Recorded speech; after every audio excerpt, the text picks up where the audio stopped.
Fatos e versões. O que vai impactar a sua vida agora no Café com Política. A nossa convidada de hoje é a vereadora mais votada de Belo Horizonte nas eleições do ano passado. Áurea Carolina, do PSOL. Vereadora, bem-vinda, bom dia. Bom dia, muito obrigada. Estou muito feliz de estar aqui. Prazer é nosso de recebê-la aqui. Participa também dessa entrevista com a gente a repórter Ana Luísa Faria, nossa repórter aqui na Super Notícia, repórter também da editoria de política do jornal O Tempo. Bom dia, Ana. Bom dia, bom dia. Bom, vereadora, eu quero começar essa entrevista com a senhora falando do seu perfil. A gente recebeu anteriormente aqui na Super Notícia os vereadores Gabriel Azevedo e Matheus Simões, que assim como a senhora estão em primeiro mandato. Vocês têm diferenças ideológicas muito claras uns dos outros, mas vocês representam uma novidade na política. São vereadores de primeiro mandato, são vereadores que estão apresentando uma postura diferente daquilo que a Câmara Municipal de Belo Horizonte tradicionalmente se acostumou a ver.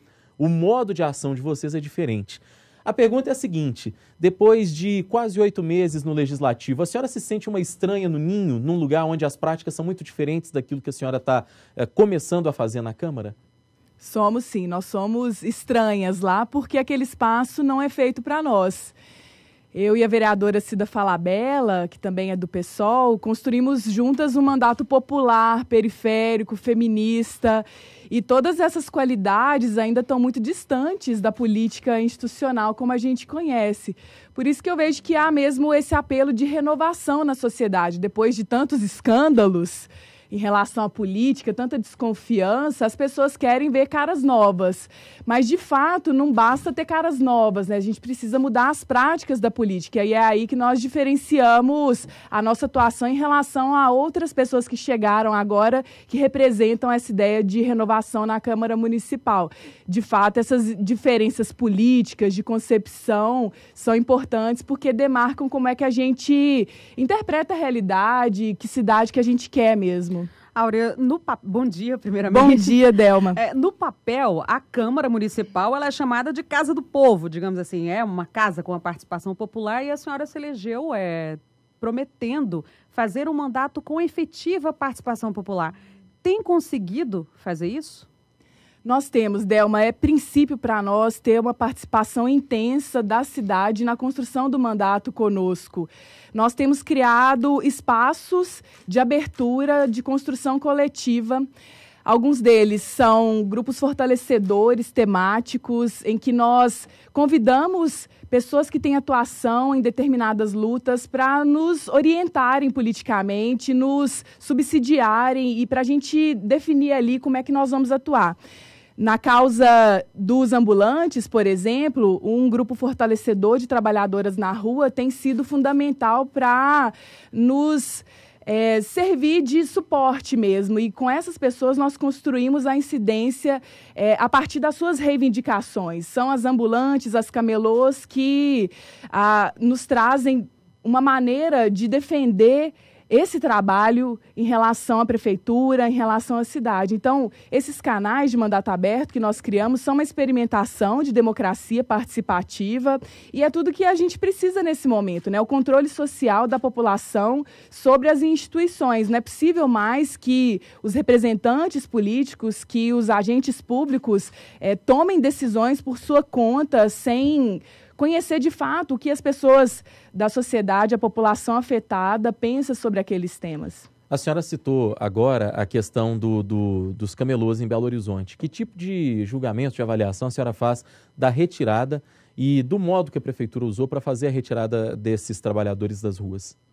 Nessa construção direta com as trabalhadoras, nós percebemos que é uma operação discriminatória, que tem um caráter racista, é de uma violência injustificada e que está trazendo um imaginário de cidade higienista, uma cidade feita para poucos, para privilégios de determinados grupos, e que não quer a diversidade ocupando o espaço público. As camelôs, as ambulantes, defendem feiras permanentes no espaço público, em quarteirões fechados, em corredores populares. Essa reivindicação não foi considerada pela Prefeitura de Belo Horizonte no momento de fazer a operação de remoção das trabalhadoras do hipercentro, o que para nós é um grande problema, é uma atitude antidemocrática, e a gente entende que tem espaço para todo mundo na cidade, né? É preciso regular o espaço urbano, mas de uma maneira participativa, o que não aconteceu nessa ocasião da retirada dos camelôs. Vereadora, vamos mudar um pouquinho de assunto. Durante a campanha, uma das suas promessas de campanha foi doar parte do salário, o seu e da Cida Falabella. Como que está sendo isso? Isso vocês já doaram para alguma instituição? Como que isso está sendo feito? Quando já foi levantado? Ana, nós estamos criando um fundo de apoio a iniciativas sociais.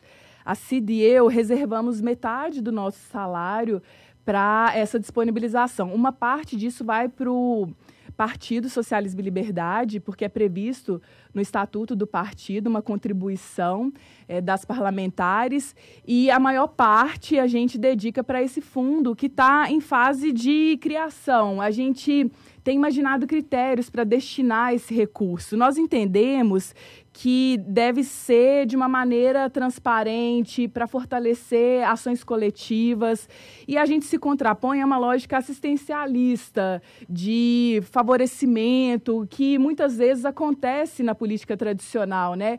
Vereadores, políticos que têm uma relação com comunidades, com territórios, mas que criam uma entrega de recursos ou de obras, de políticas, sem pensar no bem comum, numa visão mais ampla de cidade. E a gente, na contramão disso, pretende politizar mesmo como é que a gente lida com os recursos públicos. E a outra dimensão é que nós achamos que o salário de um vereador em Belo Horizonte hoje é muito alto, é muito distante do salário da maioria das pessoas. Inclusive, a senhora prometeu que iria apresentar um projeto para diminuir o salário. A senhora fez isso já? Já apresentou esse projeto? Hoje, na Câmara Municipal, não é possível que a gente apresente, por iniciativa do mandato, um projeto próprio para redução de salário.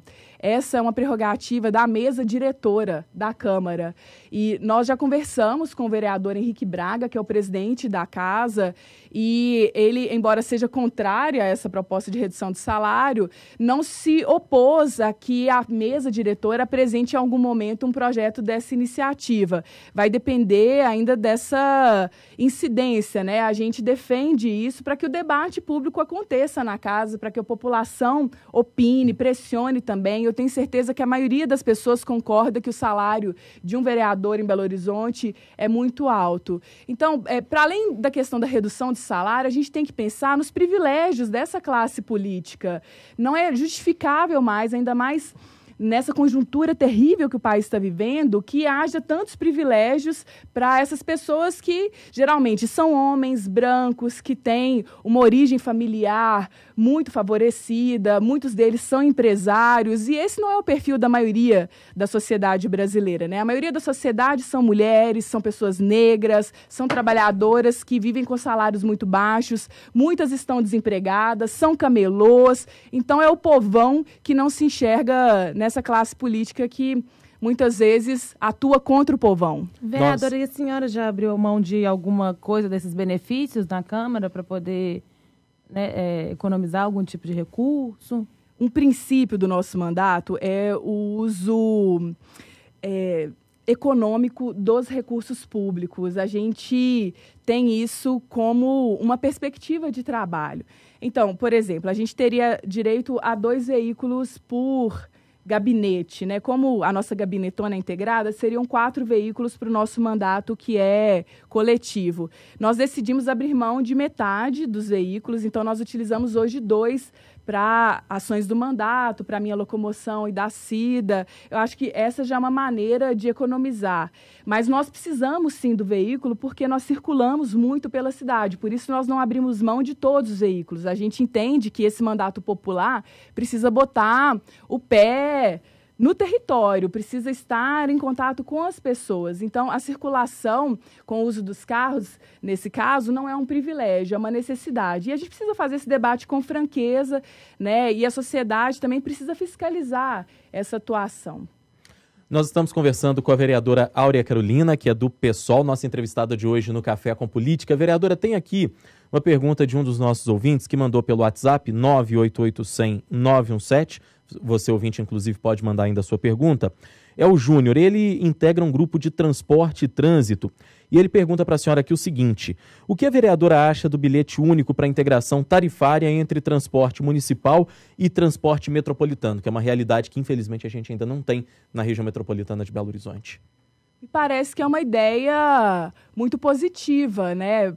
Muitas pessoas que vivem na região metropolitana trabalham em Belo Horizonte ou passam por Belo Horizonte para se locomover e o preço da tarifa pesa muito na vida das pessoas, né? Ainda mais nesse momento terrível que qualquer dinheirinho que salva é já uma economia importante. Então, a tarifa é muito cara, o transporte é de péssima qualidade.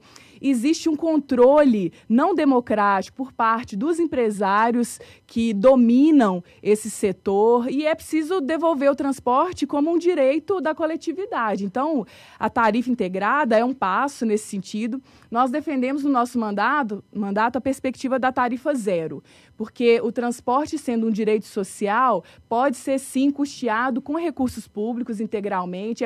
É possível organizar as finanças públicas para que haja esse investimento e existem coletivos estudando a viabilidade financeira dessa proposta. O próprio Tarifa Zero em Belo Horizonte já tem muitos acúmulos, é uma proposta muito avançada nesse sentido e precisaria de haver interesse político, boa vontade para implementá-la. Falando dessa questão de interesse político, vereadora, a gente tem uma pergunta de um outro ouvinte aqui, o Douglas de Santa Luzia. Bom dia, por que a esquerda tem tanta dificuldade de se unir? A esquerda precisa de uma autocrítica após a queda da presidenta Dilma? Qual a opinião da vereadora sobre isso? Eu penso que a autocrítica deve ser presente em todas as ações políticas. Todos os coletivos precisam fazer continuamente uma reflexão sobre como é que estão lidando, se querem mesmo construir a democracia, o poder popular, que é uma perspectiva das esquerdas, né? E eu concordo que as esquerdas precisam atuar em cooperação, ter mais colaboração entre os diversos campos, as diversas tendências. No nosso mandato, nós defendemos a ideia de confluência máxima. Foi assim que nós fizemos a nossa campanha coletiva na cidade. Somos muitas, votou em uma, votou em todas. Foram lemas que traduziam esse princípio de confluência máxima. Significa que nós temos coletivos, organizações e ativistas de vários segmentos, mas que todas integram esse campo popular de resistência contra o golpe. Mas isso ainda não estava muito restrito ao partido da senhora e não a outros partidos de esquerda também, até no rumo do que disse o nosso ouvinte? Em termos de coligação, sim. Na Frente de Esquerda BH Socialista, somos o PSOL e o PCB como os partidos formalizados, mas tem outros partidos não formalizados que fazem parte da coligação, que são as Brigadas Populares, a Unidade Popular pelo Socialismo, por exemplo. Nós não tivemos uma coligação com o PT, nem o PCdoB, que são partidos que estão nesse espectro de esquerda, centro-esquerda. Mas, na discussão de confluência máxima, nós tivemos, sim, ativistas que têm uma origem no PT e no próprio PCdoB, em outros partidos de esquerda, o PSTU, por exemplo, que constroem as lutas no cotidiano. Então, muito mais do que uma sigla partidária, acho que é importante pensar na integração entre as nossas lutas mesmo. E a coligação, ela reflete um desenho institucional, né? Uma exigência do sistema político que não condiz necessariamente com os processos de luta que acontecem o tempo todo.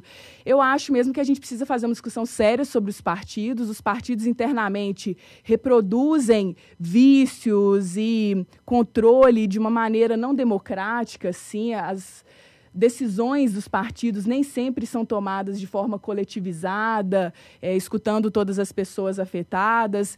E a gente precisa, sim, ter uma democracia interna nos partidos para lutar por democracia nas instituições de forma ampla. No PSOL, esse é um debate permanente. Obviamente que não é simples, né? A gente enfrenta desafios o tempo inteiro, mas eu acho que ali existe uma disposição para que a gente avance nas nossas práticas também. Vereadora, eu queria que a senhora comentasse para mim esse último comentário do Lula a respeito do PSOL, que ele fala que o PSOL tem que deixar de frescuras. O que você tem a dizer sobre isso? Nós somos muito frescas mesmo. A gente acha que não repetir erros históricos de partidos, instituições, movimentos é um dever nosso. A gente precisa analisar criticamente e com generosidade o legado que nós herdamos, né? Então, essa declaração do ex-presidente Lula foi muito infeliz porque se dirige ao PSOL de uma maneira desnecessária, injustificada, assim. O PSOL está construindo sua trilha própria, né? Tentando aprender com esse processo histórico que representou a chegada do PT ao poder, um projeto de democracia popular que representou grandes avanços para a sociedade brasileira, mas também deixou seus limites muito evidentes. E a gente agora consegue avaliar isso com muito mais clareza no país todo, né? Então, a partir daí que a gente segue, não em contraposição a uma figura, a uma pessoa, né? Com muito respeito ao ex-presidente Lula, a gente até fez uma campanha assim, das frescuras do PSOL, nos diferenciando dessas práticas políticas que nós criticamos, mas também afirmando qual é a nossa atuação. Isso que importa para nós nesse momento. Qual é a cidade que a gente quer? Qual é a política que a gente quer? Como que o PSOL, como um partido que desponta como alternativa política nesse momento, deve atuar? E é para aí que a gente avança. Vereadora, a senhora falou sobre essa situação de qual a cidade que a gente quer. E aí eu pergunto o seguinte: que tipo de avaliação a senhora faz desses primeiros meses da gestão Alexandre Calil em Belo Horizonte? Nós percebemos que é um governo que ainda está definindo a sua marca de atuação. Nós temos uma sinalização muito positiva na área de assistência social, nas políticas sociais de forma ampla, uma gestora muito responsável, muito competente, que é a secretária Maíra Colares. Nós temos a recriação da Secretaria Municipal de Cultura, que é um avanço, uma correção de rumo importante em Belo Horizonte, com o secretário Juca Ferreira, né? Estamos aguardando a sanção da reforma administrativa que recria a secretaria. Essas são medidas importantes que nós valorizamos muito. No entanto, a política higienista de retirada de camelôs, o despejo administrativo de população em situação de rua, como aconteceu no baixio do viaduto da Amazonas com Silva Lobo, a própria lógica de sinalização para os setores empresariais da cidade sem ter uma contrapartida real para a inclusão da cidadania pelo prefeito, como foi a fala dele na parada do orgulho LGBT, em que ele falava: eu estou aqui em nome desses setores de comerciantes, e isso prevaleceu muito mais do que uma discussão contra a homofobia, contra a transfobia, essa violência que atinge a população LGBT. Então, essa sinalização, embora a presença dele lá na parada fosse muito importante, traz uma contradição, que é esse aceno ao setor econômico que não necessariamente está preocupado com a democracia na cidade. Então, a gente precisa criticar isso. Esse governo ainda tem contradições, e nós temos uma postura na Câmara Municipal, Cida e eu, de independência. Nós vamos sempre fazer uma discussão programática sobre as políticas públicas, e nós vamos apoiar aquelas que nós entendemos que são avanços, que são necessárias, e vamos criticar aquelas que nós entendemos que são violentas e são retrocessos. Partindo disso, vereadora, ainda falando sobre a comunidade LGBT, recentemente eu conversava com alguns dos organizadores, inclusive da Parada Gay, e eles falavam da dificuldade que eles têm de passar as ideias deles nas casas legislativas. Hoje a senhora é uma voz dentro aqui da Câmara Municipal de Belo Horizonte, mas eu pergunto, enquanto vereador e representante dessas comunidades, a senhora enfrenta a maior dificuldade junto aos seus pares, ali dentro da Câmara Municipal, ou com o Executivo, para implantar essas políticas públicas? É até difícil mensurar as dificuldades, porque tanto na Câmara Municipal quanto na relação com o Executivo, nós temos desafios mesmo, que tem a ver com a lógica da política tradicional, com o desenho burocrático do Estado, tem a ver também com as preferências políticas da maioria dos parlamentares na Câmara e como também esse governo municipal é uma miscelânea de forças políticas e ainda não determinou qual é sua marca real para a cidade. Isso está sendo, aos poucos, revelado, né? Mas na Câmara, a gente tem, de fato, uma maioria de vereadores que tem um comportamento contrário a essas pautas de inclusão da cidadania. Preconceito? Um exemplo, sim, atitudes preconceituosas nós já vivenciamos na Câmara. Em relação à comunidade LGBT, isso é muito evidente. Alguns vereadores que já fizeram falas homofóbicas em plenário, nós denunciamos isso. Na votação do Conselho LGBT na reforma administrativa, nós sofremos uma derrota terrível, uma derrota injustificada também, a não ser pelo fato do preconceito, porque algumas pessoas alegavam, o Conselho vai gerar custo para a Prefeitura de Belo Horizonte, o que é uma falácia, não é verdade. O Conselho geraria somente um rearranjo de trabalho, de disponibilização de quadro técnico para organização de uma secretaria executiva, assim. Então, é uma estrutura operacional que não geraria gasto extra, mas sim um remanejamento. Se houvesse prioridade e entendimento de que é importante, poderia ter sido aprovado tranquilamente, mas a pauta LGBT incomoda, porque, de fato, nós vivemos tempos de avanço de discursos conservadores, de condutas de ódio, a extrema-direita se apresenta de forma ameaçadora e a cidadania LGBT está na fronteira da democracia. Quando a população LGBT for plenamente incluída, seguramente nós teremos uma sociedade mais justa para todas as pessoas. Muito bem, nós estamos chegando ao final do Café com Política de hoje, que teve a participação da vereadora Áurea Carolina do PSOL. Gostaria de agradecer a sua presença. Muito obrigado. Eu que agradeço, gente, pelo espaço. Um abraço aos ouvintes e vida longa à Nova Rádio.